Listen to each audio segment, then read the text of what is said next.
Welcome to PDX Garden Home. I'm coming to you from Portland, Oregon, the Pacific Northwest. My garden is Zone 8B. Today, I'm going to be planting peas, and I'm going to enlist my daughter Maddie, who is soon to be 3 years old, to help with part of it. My family likes eating the sugar snap peas, so I'm going to plant about a 10-foot row of those. Then, I'll share the status on some Asian green starts and some lettuces I'm growing. So come along and let's garden. It's time to plant the peas. The first step in this project is going to be to put up some trellises here. So I'm going to do that first, and then I'm going to put these peas. I plant mostly sugar snap peas because that's what I like the most. But as I may have seen in a prior video, I thought I put some shelling peas in here, but I don't remember which ones are which. So we'll see.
How's that netting look to you? Almost picture perfect? Maybe, just almost. Yeah, it's a little bit wonky, but you know, the thing is, once the peas are growing on it, you won't really tell that the netting is a little bit lopsided, right? I hope.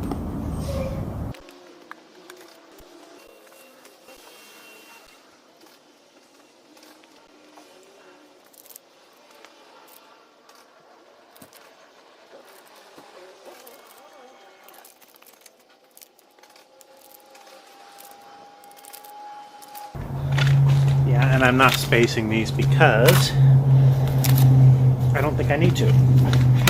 But we'll see as we go through the season. You may think I'm wrong. I may think I'm wrong by the time it's over.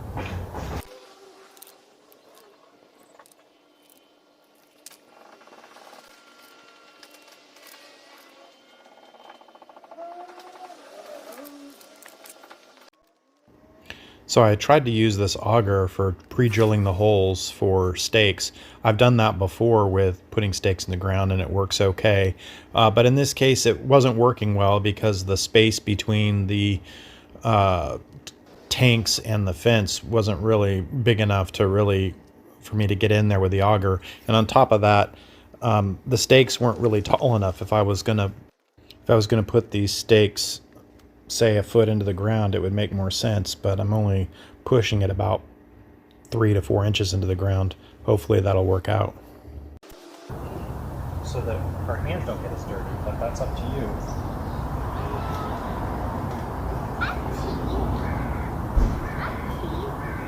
Okay.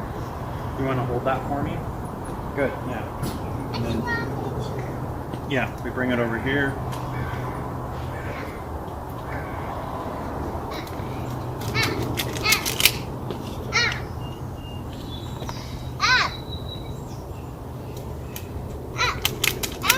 Job. See what Dad's doing? Planting these peas.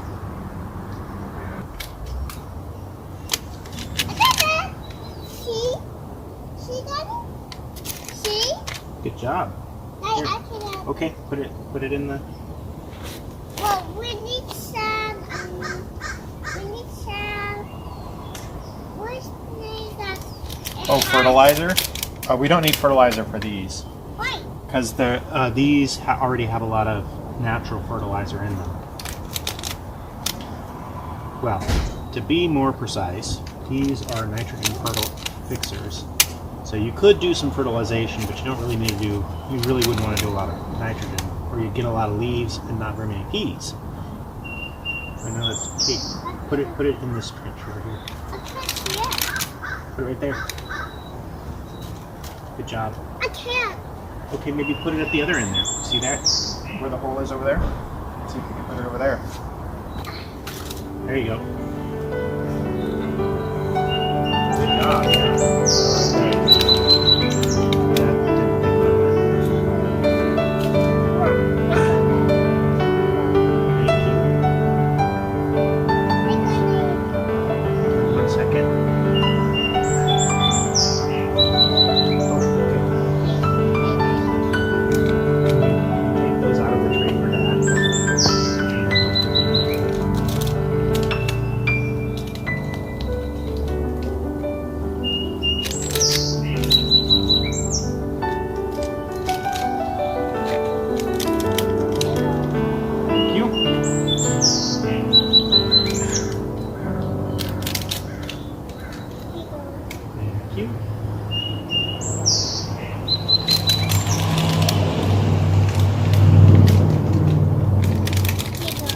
Wow, you're on fire, Maddie. All down. Okay, here. Take those two out. Thank you. Mommy. Hey, baby. I'm not here. What are you planting? Oh wow, you're planting beets. Peas. Daddy, here you go. Thank you. Mommy, I'm Great job. These look great, Betty. Take a ladder. Good job. Okay. Okay, I'm going to do that. You're gonna take this one out? I want to do that. Okay. You want Dad to take these out?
Peas planted. I still have some extra peas, so I'll find some other places to tuck them in. Well, it's time to get some of these starts out from under the lights and out into the outside to start getting acclimated to the weather. Do my normal routine of transferring from my indoor trays to my external trays. This is some Napa Cabbage, some Chinese broccoli, some white stem Bok Choy. Those are the larger Bok Choys, and some purple choy some. I've talked about my challenges with Bok Choys. You know, a lot of the seeds out there for baby Bok Choys, because that's one of the most popular eating varieties. Makes sense. But I like growing the large white stem Bok Choys, and finding the perfect seeds for that has been a bit of a challenge.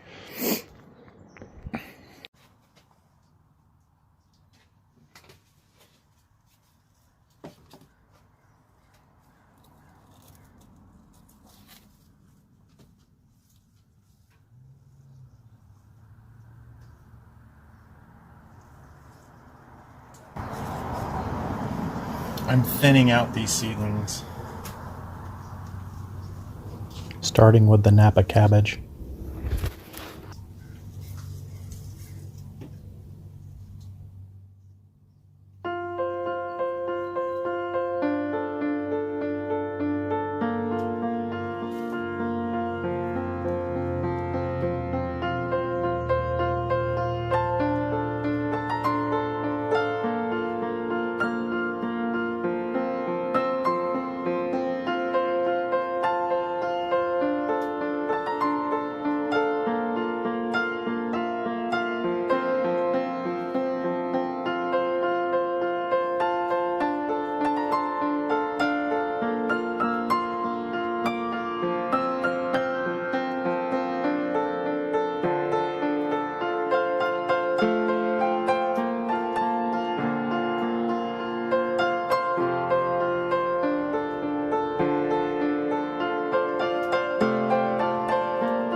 Two different kinds. This one is a different seed that I tried, not flowering yet, so maybe that's hopeful that it is a seed selection issue.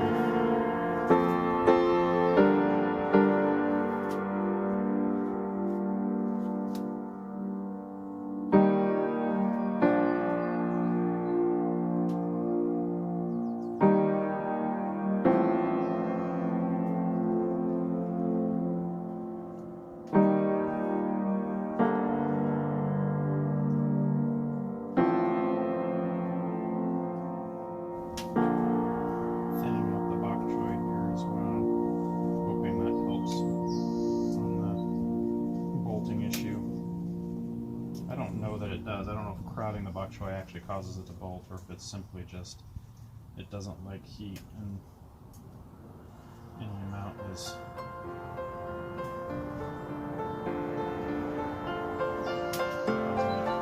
distress.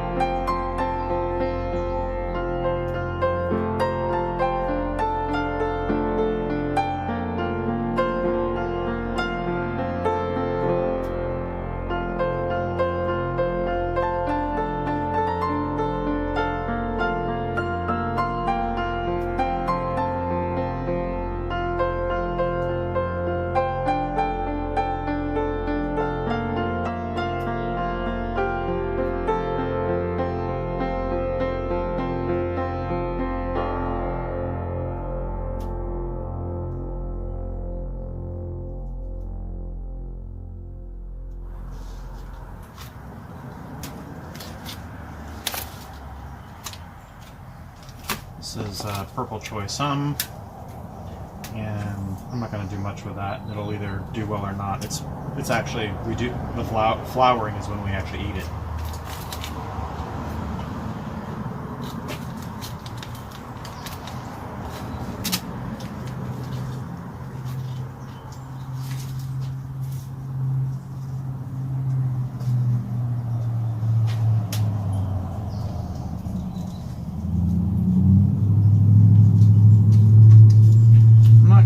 Then the King Choy, the different, the seeds I got from Territorial Seed, I'm not going to thin those. I'm going to see if thinning's just not really all that necessary at this stage, if the seed is right. We'll see. Okay, this one is ready to go put somewhere out in the sun.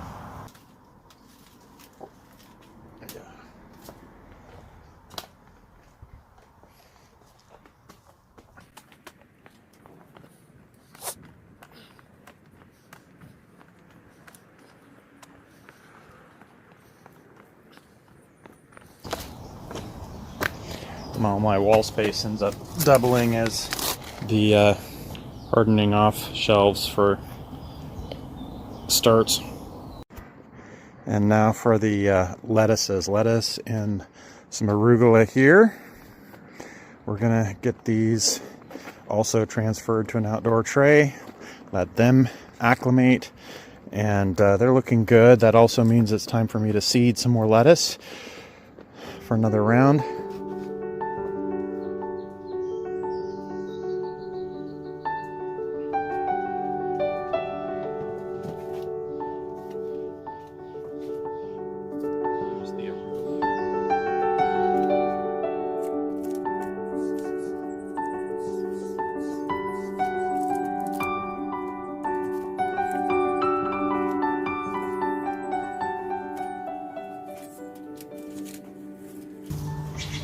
This is a salad mix and some big lettuce over here.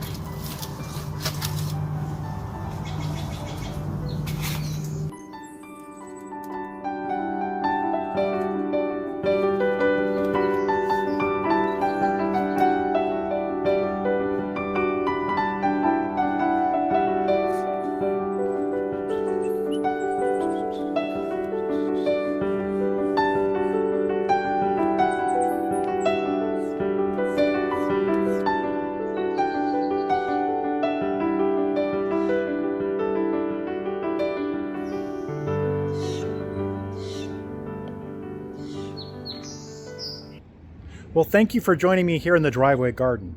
I hope come May, I'll be able to share that those peas we planted are producing an abundant harvest. Fingers crossed. For now, I'll see you all in the next video.